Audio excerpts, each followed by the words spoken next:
rival home of Al Brick, cameraman who filmed the Pearl Harbor attack. He was for 20 months with our Pacific Fleet. In the war crisis, Movietone sent him to Hawaii and kept him there.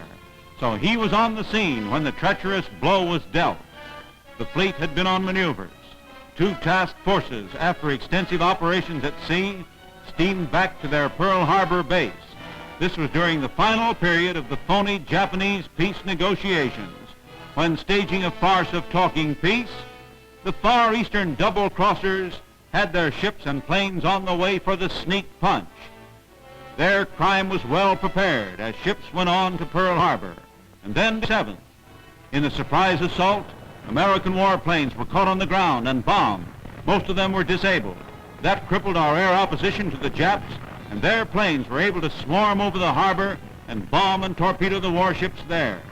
A bomb hit caused the Arizona to blow up.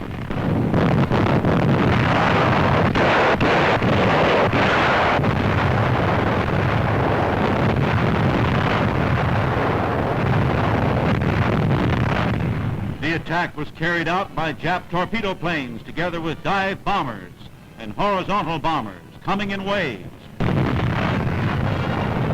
In a chance hit, a bomb went down a smokestack of the Arizona and exploded the forward magazine. With the stricken vessel, we see the battleships Tennessee and West Virginia hit and on fire. There were 8 battleships in the harbor. All were damaged by the bomb and torpedo attack. 5 battleships were damaged seriously enough to be useless for some time. This is the statement by the Navy a year after Pearl Harbor. Now the facts can no longer benefit the enemy and are made public.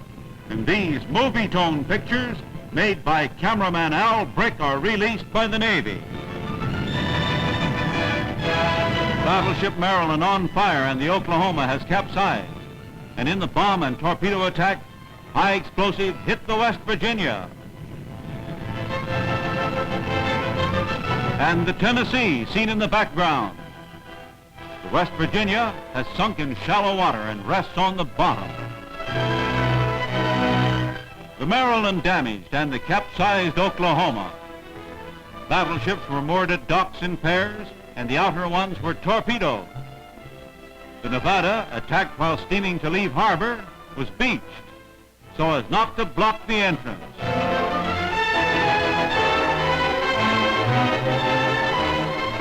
Destroyers, 3 were hit. 1 is back in action. 2 have been partly salvaged. 86 ships were at Pearl Harbor, and a large proportion of them were hit. The damaged aircraft is seen at Ford Island, where the motion picture camera surveys the wreckage of seaplanes. 18 Navy planes were destroyed.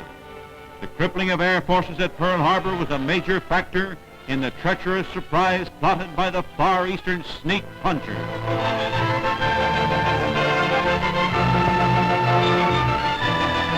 Hickam failed. In all, 97 Army planes were destroyed, according to the figures in the plain-spoken disclosure given by the United States government to the American people about the facts of Pearl Harbor. This is the record of what President Roosevelt has called the day that will live in infamy. Infamy that this nation is avenging. The repair work begins. Damaged airplanes first. Many are quickly put into shape again and air replacements arrive. The plane losses are made good in a few days. The Pearl Harbor story begins with havoc and continues with an epic of replacement and repair.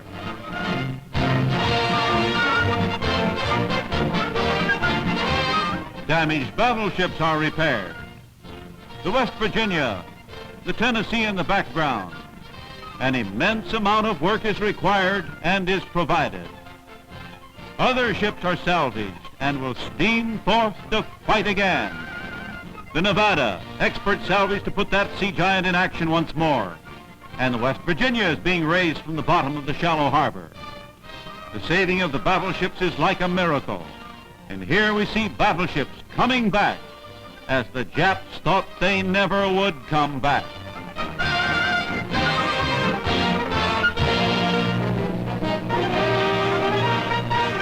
The California is raised. Torpedo explosions cause ships to settle to the bottom. Water is pumped out to float the mighty craft. And a drama of refloating. The mine layer, Oglala. She sank below the surface. And now pontoons bring her up, and you see the vessel emerge and right herself. A reappearance after weeks below the water, like a symbol of the repair of the harm done by the enemy.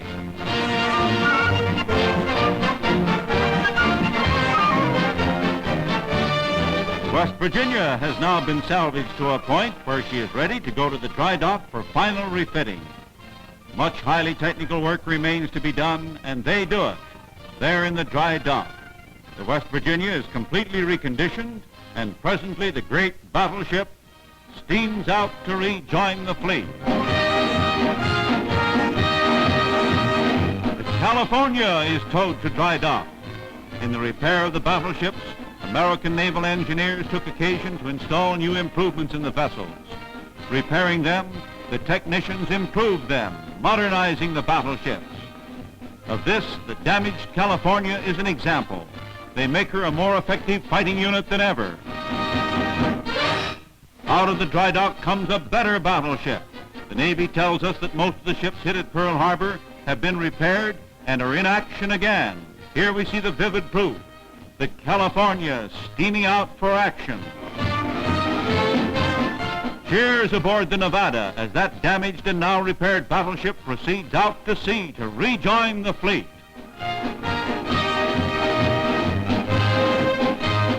The naval might of the United States a year after Pearl Harbor is greater than ever. New powerful ships have been launched, and the fleet is avenging the Jap infamy with victories like the Battle of the Coral Sea, Midway, the battles of the Solomons, paying the Japs back for Pearl Harbor.